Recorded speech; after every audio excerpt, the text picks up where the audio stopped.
It's time to sit back, relax, and listen to Change Your Attitude, Change Your Life. Change Your Attitude, Change Your Life will inspire, motivate, and empower you. Live your best life now. Listen, learn, think, and decide. Change your attitude, change your life. And now, here's your host, Joan Herman.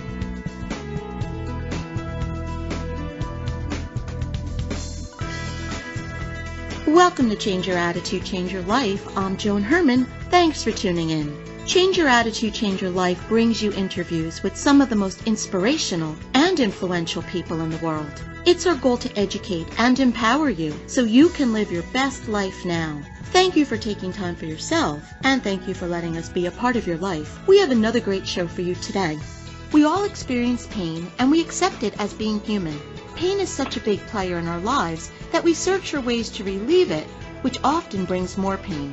According to today's guest, Guy Finley, we don't need to crumble under our pain. He says that we can learn how to use it in the right way in order to find new power and inner freedom. Guy is the best-selling author of The Secret of Letting Go and 40 other works. He's been a guest on national media and is the founder and director of the Life of Learning Foundation. Welcome, Guy. Thanks for joining us. It is such a pleasure to have you back on the show. Thank you, Joan. You know, I always enjoy our time together. Well, Guy, I like this topic because pain is something that we all experience and no one can escape it.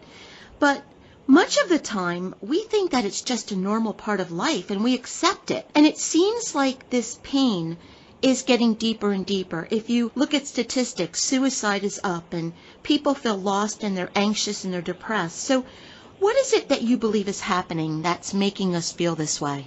Well, first and foremost, I would say, honestly, that what we do is we resist the pain that comes with this life because a part of us, and much to answer your question, believes that who and what we are is somehow meant to walk through this life without any suffering at all, and that if we do have any pain, it's because we've missed the mark or otherwise failed to become whatever it is that we imagined we were supposed to do or to be. And that idea drives us, the idea of becoming something special, recognized, known, loved, whatever it may be, creates a kind of back pressure inside of us that we have no awareness of whatsoever, because all we know to do is to serve the idea that says we're supposed to be like this, and then the pain of not hitting the mark, if you will, validates the pain. So we're caught in a loop where we're convinced on one hand of what we are meant to do, the purpose of our life,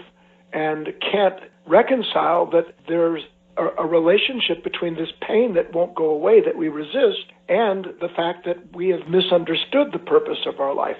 So that's the main thrust of what I'm talking about. So, Guy, when you're going through these difficult times, you know, negativity, those thoughts, they prevail, and then those thoughts create emotions and experience, which therefore perpetuate the thoughts. And that's the cycle.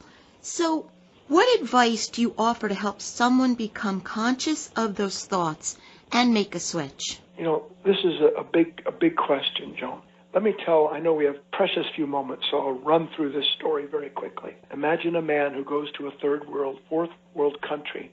He's an anthropologist. He wants to study open-air markets and the interaction of the native people. And so he finds himself on the way to one of these open-air markets when over the hill comes something that astonishes him. It's a man and a cart and a donkey, but the donkey has saddled the man, and the man is pulling the cart that's full of sugarcane, chickens, and whatever produce is going to market. The anthropologist can't believe his eyes.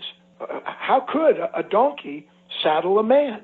So knowing the language, he goes and he comes to the man. He says, "Sir, I don't understand. What tradition is this? The donkey's riding you and that you're pulling the cart." And the man looks at him, smiles sheepishly, and says, "Well, that's the only way I could get the donkey to go to the market." The point here is that we have become saddled with the false belief that somehow or other, living and allowing negative states to tell us who we are and what we have to do by using this whip of pain to produce the results it wants, we become a compromised race of beings. We are never meant to be subordinate to our own thoughts and feelings let alone negative states that define and confine us. Everything, Joan, is upside down. So when you ask, what can we do? It begins with helping to be reminded of the fact that we are not meant to be saddled with useless pain, unworthy, undignified, corruptive, negative thoughts and feelings.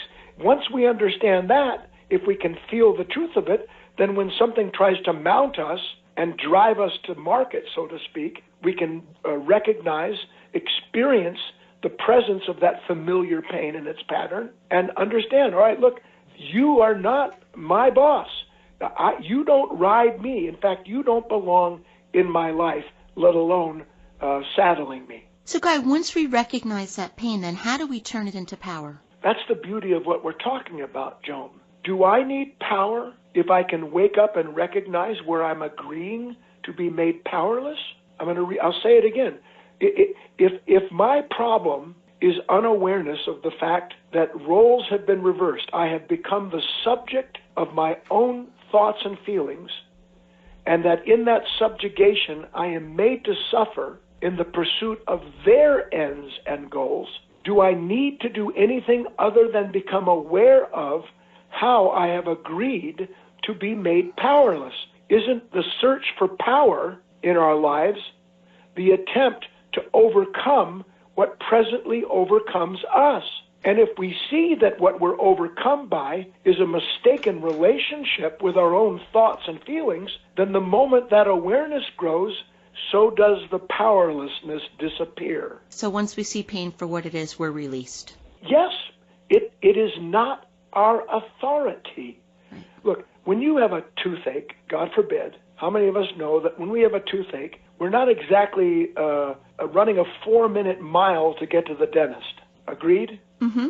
Maybe not for you. For me and most people I know, right. The minute you have some unknown pain or one that promises to produce more, the last thing you want to do is deal with it. Right. Now, when we don't deal with our consciousness of that awareness of pain, does the pain get better or worse? Well, it goes physically. deeper. That's exactly right. It is rooting itself deeper. Now we're talking physically right now. And what is the power by which it is rooting itself deeper into our life, bringing more pain eventually than what we've avoided? Right. And the answer is something in us resists the awareness of that pain or problem. Now, take that idea and move it over to psychological or emotional pain. When we have a pain, a sense of disappointment, of being betrayed, of feeling empty, that feeling of pain is in fact a kind of messenger. It is initially a revelation in our own psyche that's trying to reach us and tell us something is wrong. We're missing the mark. Now, where we go wrong is that when we feel like we're missing the mark and begin to suffer that pain, we listen to the pain tell us what to do to heal us. An example, I'm struggling because I'm working already 18 hours a day, 90 days a week. I thought it would make me free if I could get financially secure. I got some security, but I still don't feel wealthy enough. So my pain of being completely cut off from life tells me, well, Guy, the way to feel better and get rid of this pain is to do more of what didn't heal you the first time. So we have to learn to be able to see and to listen to the part of us that's trying to tell us, all right, something is out of alignment here, and then have the courage to recognize that the pain that we're experiencing cannot bring an end to itself. We must discover the source of that disconnect, and that lives in our own consciousness. Guy, you mentioned our expectations as being the source of our pain. Do you think the lack of gratitude and seeing the beauty and the blessings in our life is another source? Oh, absolutely, Joan. Look, if we can put this together, listeners, how can I have gratitude towards life when I'm a demand machine running through life? You can't have gratitude when you have demand. And the point of my conversation right now, of our topic, is that it is this set of unconscious demands that are not only driving us through an empty pattern and producing this pain. But when we become aware of this pain, we allow that same nature to drive us through another cycle, a reconfiguration of a set of plans that's the source of our pain, not the remedy for it. Guy, tell us about your program, Get Off the Pain Train. Well, I recently gave a series of talks called Jump Off the Pain Train, and it is exactly what we're talking about, how we as men and women can begin to recognize that we have, without understanding yet, been co-opted, that our experience of any given moment cannot be separated from what we attend to in that moment. And presently, what we attend to in any given moment is one degree or another of dissatisfaction, or the flip side of it is the hope of ending our dissatisfaction. But, and I hope it's not too much, where do my plans for new pleasures come from if not trying to escape pain? So my attention is riveted, more or less, in what I don't want. And when I attend to what I don't want in life, Joan, I get a life I don't want because that becomes my experience. I've been speaking with Guy Finley, best-selling author and director of Life of Learning Foundation. If you would like to get more information about Guy and his work, you can visit his website, guyfinley.org. Guy, in about 30 seconds or less, what's the takeaway? What do you want our listeners to remember from this conversation? One of the key lessons from the very workshop we just talked about, here it is. If you would never agree to let others denigrate your name, drag you through the mud, or punish you whenever it pleases them, then why do you accept the painful presence within you of some dark thought or feeling that's always doing the same? Guy, thank you so much for being here with us today. We allow pain to infiltrate every area of our life, and by listening to what you're saying and allowing some of your strategies into our life, we can definitely move through it and really be able to feel more gratitude and blessings and joy. So thank you so much for being here. You're very welcome, and let us all agree to learn how to use this pain instead of letting it use us. We'll be right back.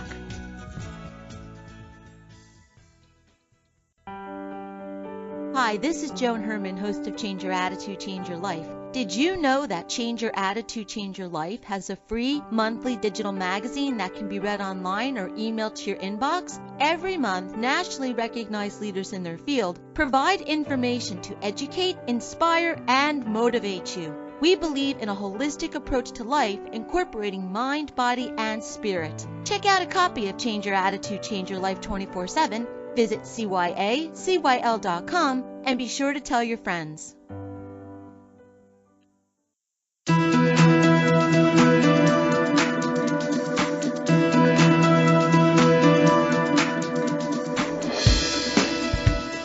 Thank you for joining us. I hope you found the show informative. At Change Your Attitude, Change Your Life, we believe that knowledge is power. Take what you've learned, apply it, and live your best life now.